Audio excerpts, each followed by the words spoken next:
दोस्तों ये रियल ब्रह्मांड पुराण बुक है। पिछले वीडियो पे हमने जहाँ तक पढ़ा था उसके बाद से आज यहाँ से शुरू करते हैं।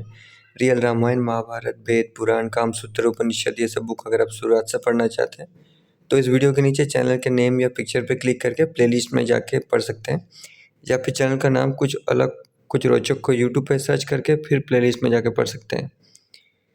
तो देवता व असुरों को बिठा दिया, उन दोनों पंक्तियों के मध्य में स्थित होकर उन समस्त सुरों और असुरों ने उनसे कहा था, आप सब लोग बिल्कुल चुपचाप रहें, मेरे द्वारा आप सबको क्रम से ही ये अमृत दिया जाता है। उन सभी ने जो समवाय थे उन देवी के उस वाक्य की स्वीकृत कर लिया था। दोस्तों ये समुद्र मंथन है और इससे जो विष निकला था वो नाग जाति ने पिया था। तो नाग जाति को आप एक अलग क्रिएचर बोल सकते हो या दूसरे प्लैनेट से आए हुए भी बोल सकते हो, उनको शिव के वाहन भी बोल सकते हो आप। कुछ लोग कहते हैं कि शिव ने पिया था, लेकिन ब्रह्मांड पुराण जहाँ पे ये इसका डिटेल वर्णन है तो यहाँ पे यही लिखा है। तो आप पिछले वीडियो पढ़ करके भी जान सकते हो, जिन्होंने नहीं पढ़ा है उनको नहीं पता होगा। तो उन सभी ने समवाया थे उस देवी के उस वाक्य की स्वीकृत कर लिया था। मतलब मोहिनी अवतार जो थे विष्णु जी के, मतलब मोहिनी की तरह सज धज के आए थे, वो तो सभी लोगों को सम्मोहित करने वाली थी। फिर उस देवी ने देने का उपक्रम किया था। उस समय में उसके सुवर्ण की करधनी कनित हो रही थी तथा उसके करों के कंकन भी कंबित हो रहे थे, यानी बज रहे थे। जो परम मंगल स्वरूप थे वो परम कमनीय भूषा से समन्वित थी। उस समय में वो परमाधिक मधुर मूर्ति सुशोभित हो रही थी। परम सुंदर वाम कर कमल में तो वो उज्ज्वल सुधा का कलश था। उस सुधा को उसने दबी से प्रथम देवों की पंक्ति में ही देना आरंभ किया था। वो वहाँ पर क्रम से देती हुई देखती जा रही थी। उस समय में मध्य में संहिकीय स्थित था, जिसकी सूचना संकेत द्वारा चंद्र और सूर्य ने उसको दे दी थी। चंद्र सूर्य को डाउट लगा था, अतः दर्भी के कर से उसका उस देवी ने छेदन कर दिया था। जो राहु केतु हुआ था ना काटने पर, वो अमृत का पान कर चुका था। जो दैत्य था जो देवताओं के बीच बैठ गया था देवताओं का रूप बनाकर, तो सूर्य चंद्र ने बता दिया था उस देवी को और देवी ने उनका सर काट दिया था। अतएव उसका केवल सिर आकाश में चला गया था। उसको देखकर वहाँ पर जो असुर थे वे विमोहित हुए चुप थे। इसी प्रकार से क्रम से उस देवी ने वो संपूर्ण अमृत देवों के लिए वितीर्ण कर दिया था और असुरों के आगे उस खाली पात्र को रखकर वो तिरोहित हो गई थी। उन सब दैत्य दानवों ने उस खाली पात्र को देखा था और युद्ध करने की इच्छा से उन्होंने केवल असीम क्रोध किया था। इंद्र आदि समस्त सूरगण सुद के पान से विशेष बलवान होकर दुर्बल असुरों के साथ आयुध को लेकर भली भांति लड़े थे।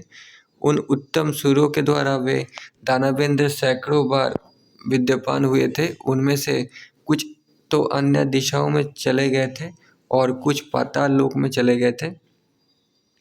श्री देवों के कटाक्षों से संप्रेरित होकर देवों के स्वामी इंद्रदेव ने मलक नाम वाले दैत्यों को जीत लिया था और उसने अपनी श्री का आहरण कर लिया था।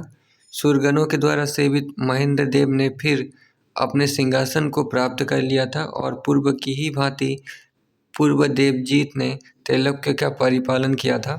फिर समस्त देवगण निर्भय होकर इस चराचर त्रिलोकी में सर्वथा प्रसन्न चित्त होते हुए अपनी इच्छा के अनुसार संचरण किया करते थे। उस समय संपूर्ण मोहिनी के चरित्र को देखकर मुनि नारद बहुत ही आश्चर्यान्वित होकर स्वेच्छा से चरण करने वाले कैलाश गिरी पर चले गए थे। वहाँ पर नंदी से आज्ञा पाकर उन्होंने परमेश्वर को प्रणाम किया था। शिव प्रभु के द्वारा भली भांति आदर प्राप्त करके परम तुष्ट हुए थे और आसन पर समवस्थित हो गए थे। परम स्वच्छ स्फटिक मणि के सदस्य स्वरूप वाले पार्वती के स्वामी श्री महादेव जी ने आसन पर विराजमान नारद जी से, जो कि अपनी ही इच्छा से विहार करने वाले थे, पूछा था, हे भगवान, आपने आप सब कुछ करने वाले हैं, ये सब बताइए कि उन स्वर्गवासी देवगण का क्या हाल है? सुरों का अथवा असुरों का विजय हुआ है अथवा उस अमृत का क्या हुआ, ये भी वृत्तांत बतलाइए, तथा भगवान विष्णु ने उसमें क्या किया था।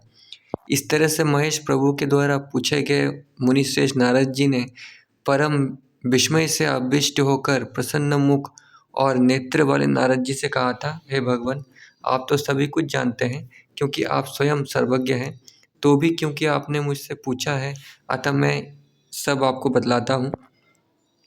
उस प्रकार का महान घोर जब दैत्यों और देवों का युद्ध शुरू हो गया था, तो उस समय में आदि नारायण ने जो परम श्री संपन्न है मोहिनी का स्वरूप धारण कर लिया था, उस मोहिनी का विलोकन करते ही जो परमोज्जल विभूषा से सुसंपन्न थी और मूर्तिमती श्रृंगार की देवता थी, तभी सुर और असुर युद्ध के उद्यम से विरत हो गए थे। उस मोहिनी की माया से मोहित होते हुए दैत्य से जब सुधा का पात्र मांगा गया था, तो उन्होंने उसी मोहिनी को मध्यस्थ बनाकर तुरंत ही वो पात्र उसको दे दिया था। मंद मुस्कान से परम मनोहर उस देवी ने उसी समय में उस पात्र को ले लिया था। उसने इस संपूर्ण सुधा को देवों के ही लिए बांटकर खाली कर दिया था। जब उन्होंने देखा था कि वो मोहिनी तो तिरोहित हो गई है और वो सुधा का पात्र खाली है, तो क्रोध से उन सब का मुख लाल हो गया था और वे दैत्य फिर युद्ध करने के लिए तैयार हो गए थे। अमृत के खाने से वे देवगण तो अमर हो गए थे और उनका पराक्रम भी बहुत ही उल्बल हो गया था उन्होंने उस युद्ध में दैत्यों को पराजित कर दिया था। फिर वे महादैत्य नष्ट होते हुए पाताल लोक में चले गए थे। अविनाशी भवानी के स्वामी ने इस वृत्तांत का श्रवण करके नारद जी को तो विदा कर दिया था और उसी वृत्तांत का निरंतर स्मरण करने लगे थे। स्कंद, नंदी और विनायक इन समस्त गणों के द्वारा अज्ञात होते हुए बड़े ही आश्चर्य से समन्वित होकर केवल पार्वती के साथ में लेकर भगवान विष्णु के समीप में आ गए थे। क्षीर सागर के तट पर अपनी प्रिया के साथ भगवान शंभु का दर्शन करके शेष की शैया पर समुपस्थित होकर भगवान विष्णु तुरंत ही वहाँ पर समागत हो गए थे। शिव मतलब विष्णु के पास गए थे। भगवान शिव वाहन से उतरकर पार्वती के सहित विष्णु भगवान के समीप में पहुँचे और संस्थित भगवान की बड़े आनंद से पूजा की और अर्घ्य अर्पित किया था। भगवान अच्युत ने भवानी के पति का स्नेह के साथ गाढ़ालिंगन किया था, मतलब हग किया था। विष्णु भगवान ने उनके समागमन का कारण पूछा था। महादेव जी ने भगवान से कहा, आप तो उत्तम पुरुष है और महान योगेश्वर है।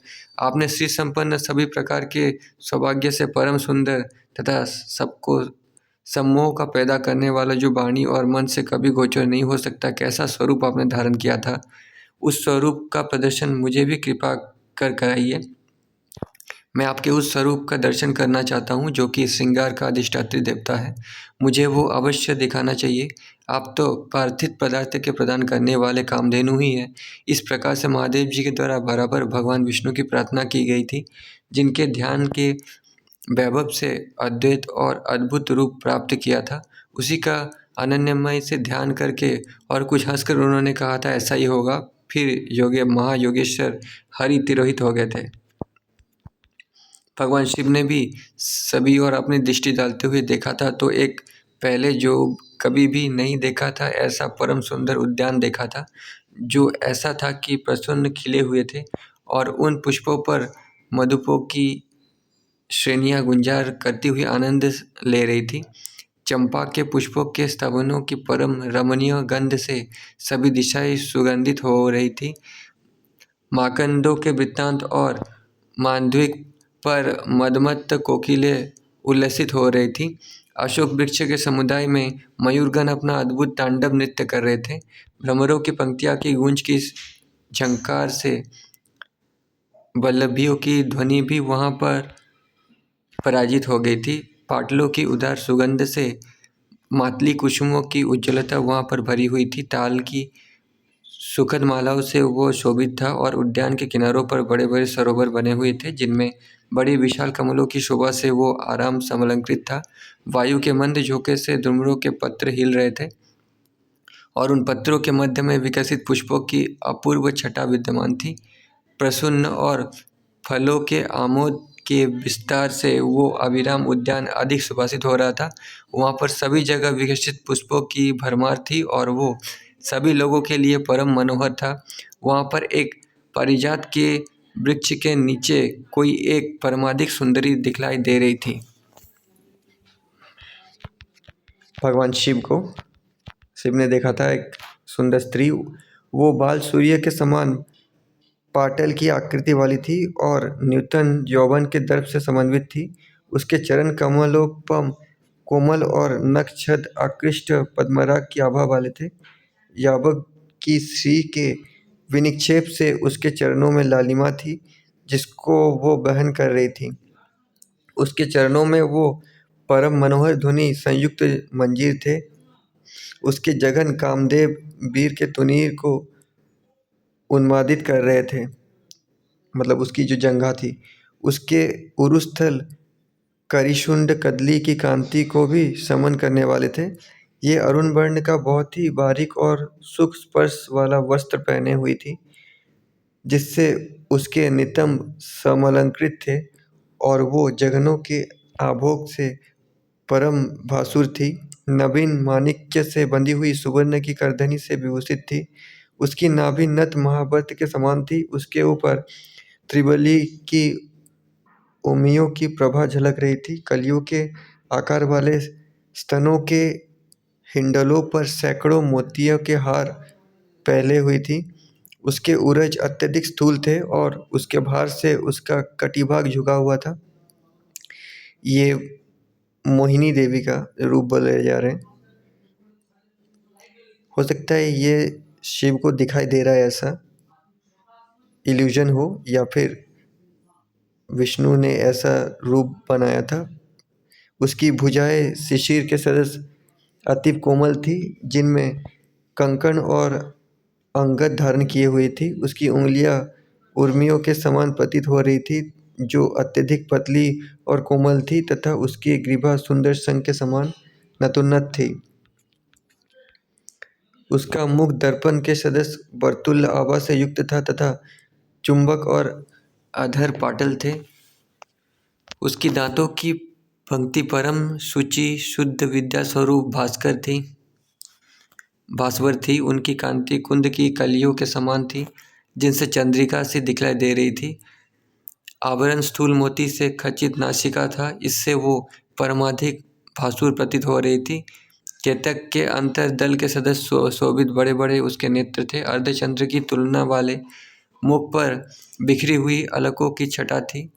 पाली बंतस माणिक्य के कुंडलों से उसके दोनों कर्ण विभूषित हो रहे थे। उसके मुख में तांबूल की बीटिका थी जो नव कर्पूर और कस्तूरी के रस से आयोजित थी। सरकालीन चंद्रमा के मंडल के समान उसका परम मधुर मुख था।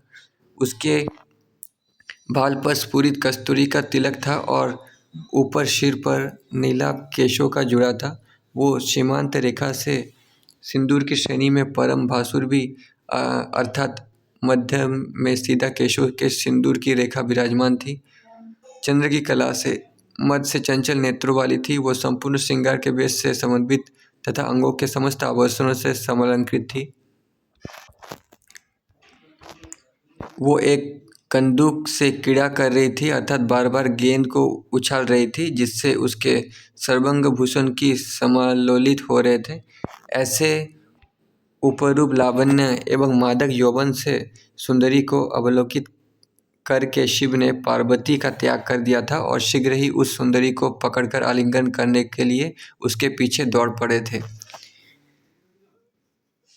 यद्यपि शिव अखिलेश्वर थे तो भी उसके सौंदर्य को निखर कर विमोहित हो गए थे।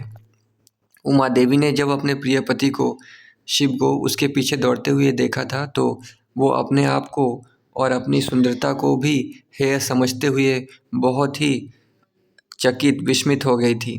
विस्मय यही था कि परम ज्ञानी योगेश्वर को ये क्या कामदेव का अद्भुत विकार उत्पन्न हो गया है, जबकि मैं सुंदरी पत्नी भी समीप में विद्यमान हूँ। उस समय में उमा देवी लज्जा और असूया से युक्त होकर चुपचाप नीचे की ओर मुख करके स्थित हो गई थी। शिव जी ने किसी भी प्रकार से उसको पकड़ लिया था और बारंबार आलिंगन किया था। वो कोई दूसरी स्त्री थी, लेकिन मेरे हिसाब से वो दूसरी स्त्री है, वो विष्णु नहीं थे, लेकिन विष्णु का रूप कहते हैं, है ना, मैंने जो समझा है। किंतु वो अपने आप को छुड़ा कर बहुत दूर भाग चली जा रही थी। काम के वश में पड़े हुए शिव ने फिर उसको अच्छी तरह से पकड़ लिया था। उन्होंने बहुत ही वेग से आश्लेषण किया था और उसी समय में उनका वीर्य स्खलित हो गया था।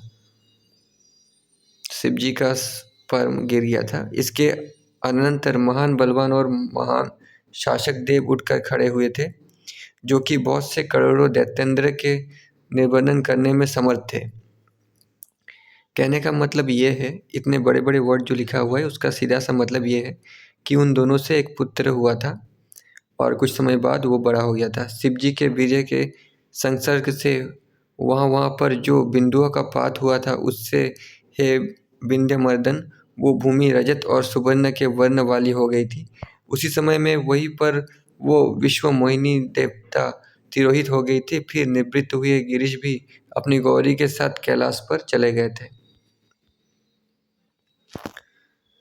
अपने डिज़ायर को शिव ने पूरा इस तरह से किया था। इसके अनंतर से लोपामुद्रापते मैं एक अति अद्भुत बात बतलाऊंगा, उसका आप श्रवण कीजिए, जिसको मैंने किसी को भी अब तक नहीं कहा था और ये मेरे हृदय में ही स्थित है।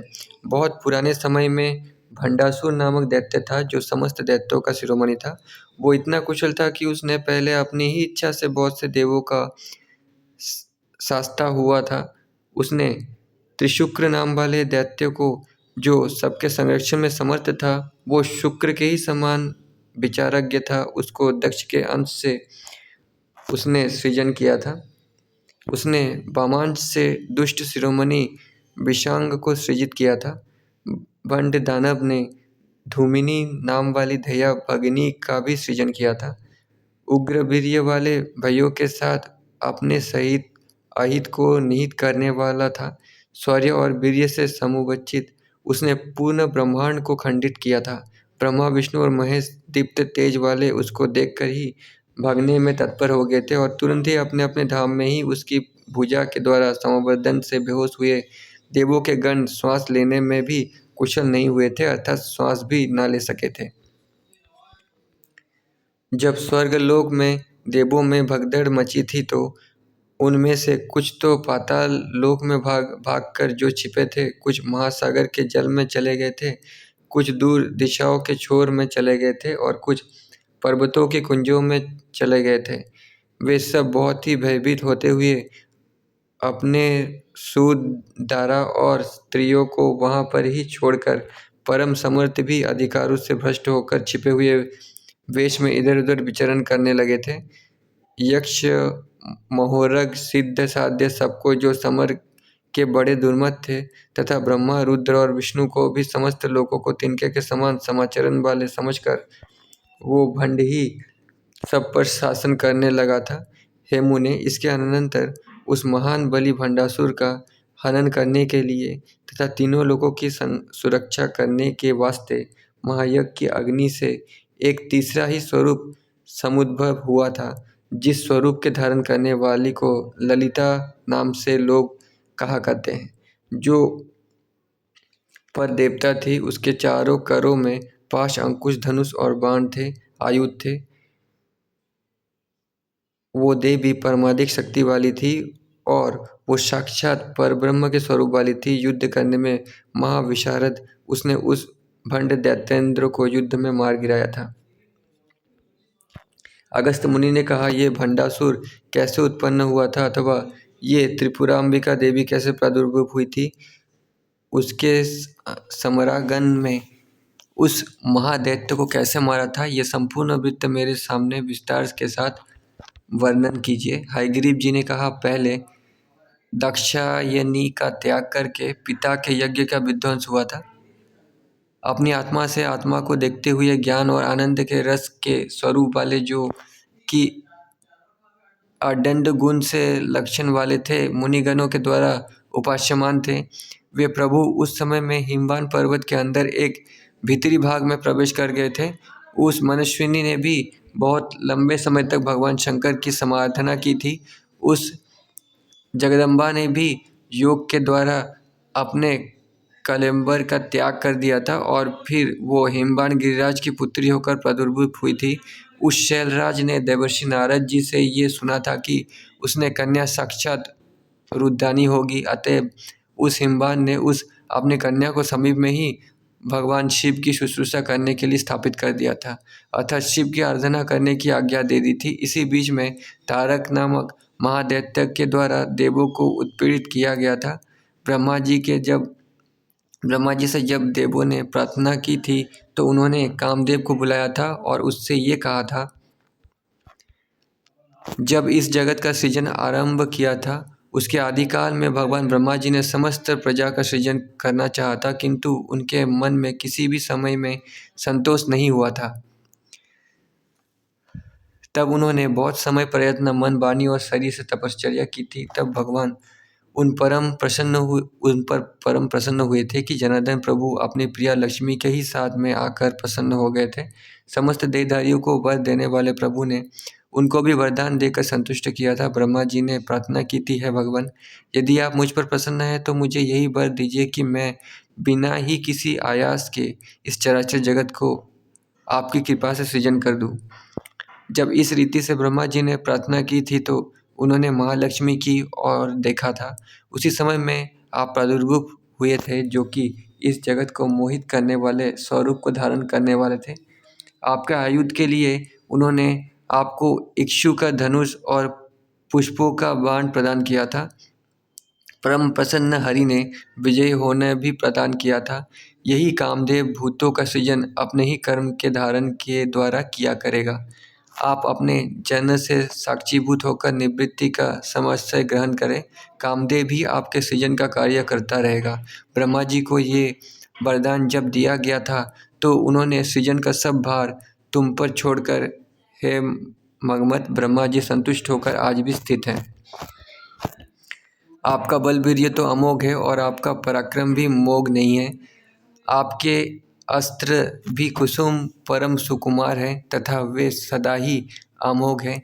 ये तारक नाम का दाना ब्रह्मा जी के ही द्वारा वरदान प्राप्त करने वाला है।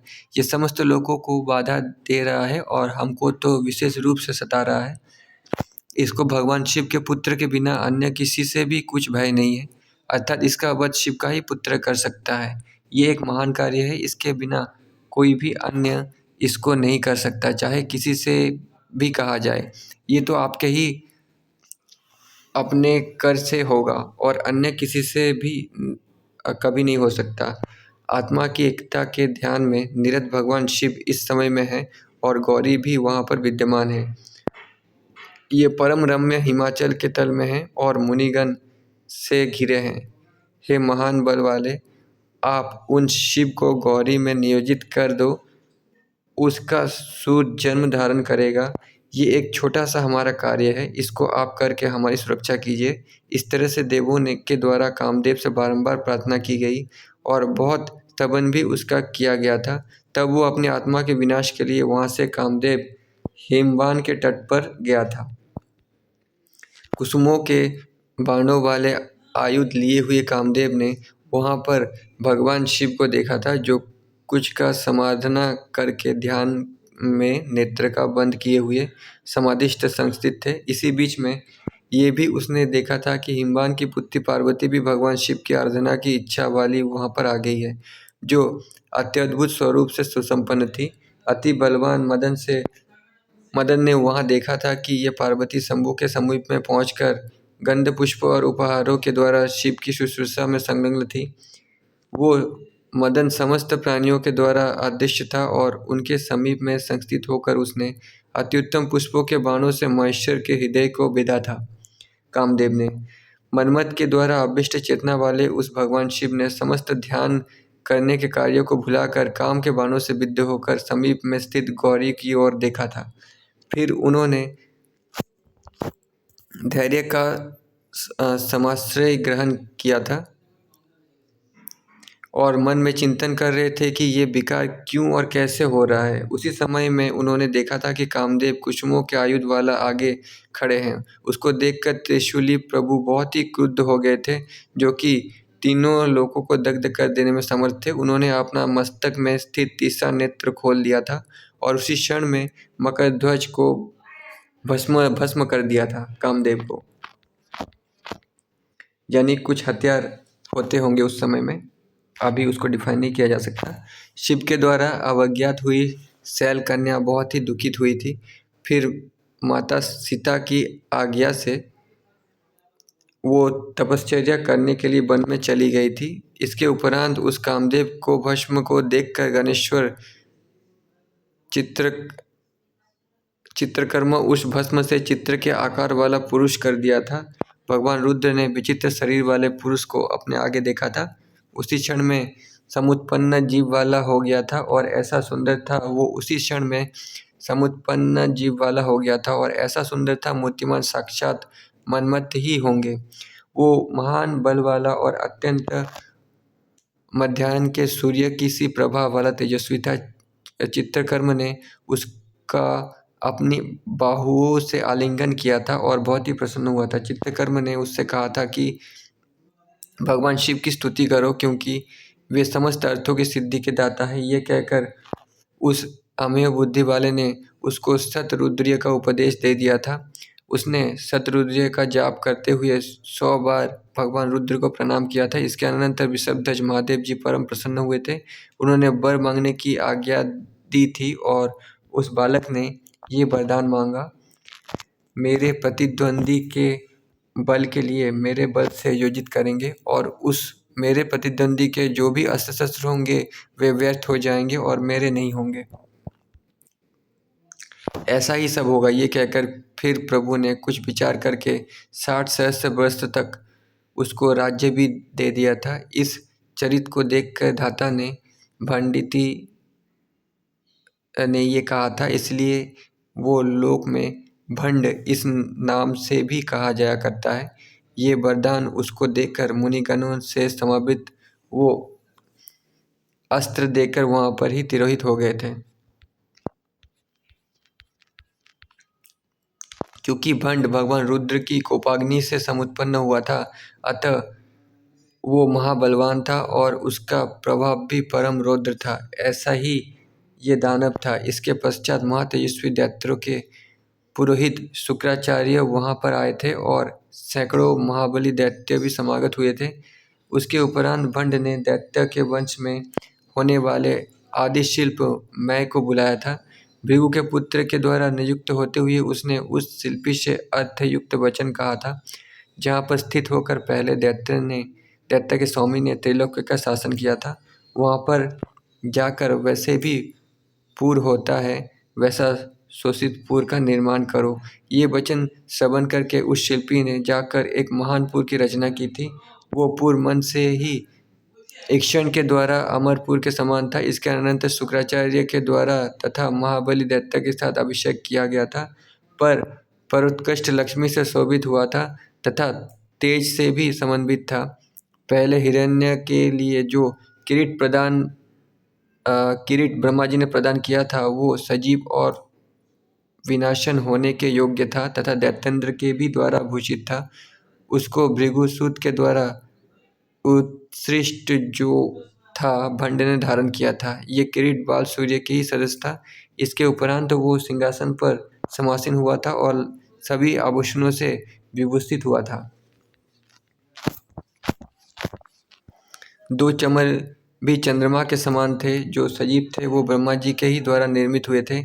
इसके निवेशन करने का ये प्रभाव था कि सेवन करने वाले कोई भी रोग या दुख नहीं हुआ करता है। उनको भी इसने धारण किया था। इसका जो छत्र पहले निर्मित किया हुआ ब्रह्मा जी ने ही प्रदान किया था, जिसकी छाया में जो भी उपविष्ट होता है उनको करोड़ों अस्त्र भी कुछ बाधा नहीं किया करते हैं। विजय नामक धनुष और रिपुओं का घात करने वाला शंख था। उनके अतिरिक्त अन्य भी बहुत कीमती भूषण प्रदान किए थे। उसको जो सिंहासन प्रदान किया था वो अक्षय था और सूर्य के समान था। उस पर बैठकर उत्तेजित रत्न के ही सदस्य अति तेजस्वी हो गया था। उनके 8 दैत्य महाबलवान हुए थे। इनके नाम थे इंद्रशत्रु, अमिगण, विद्युतमाली, विभीषण, उग्रकर्म, उग्रधांता, विजय, श्रुति, पारग।